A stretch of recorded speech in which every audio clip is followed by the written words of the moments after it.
In this section of the course, I will introduce you to strings in Bash. So let's get started.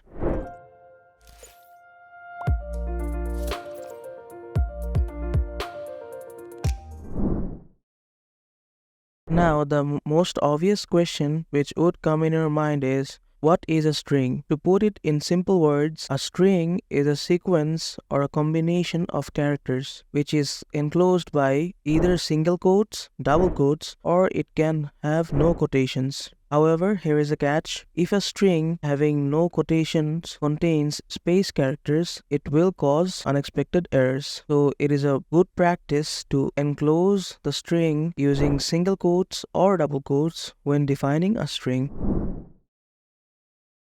Now I will show you how to initialize or define a string. So for this, you have to use a bash script. For example, I have already created a script named string.sh. Now over here, I will edit my script starting with the shebang line. Now I will define a variable named string and I will set it to a value containing a string. So I will use quotation. Here I am using double quotations. For example, inside the quotations, I will write my string.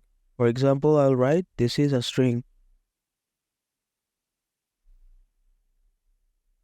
Now, an important thing to notice is that the entire thing inside the quotation is a string. Now, this includes a sequence of many characters, including spaces and letters, and also punctuation marks, for example, full stop. Now, I will print the string using the echo command. To access the variable, I have to use the $sign, then write the name of the variable, for example, string.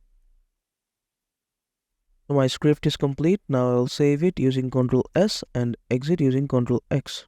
I will execute the script to show you the output. For this, I will use the chmod command to give the executable file permission. Now I will execute the script. As you can see, it prints this is a string, then dot. This was the string which I have initialized on my script.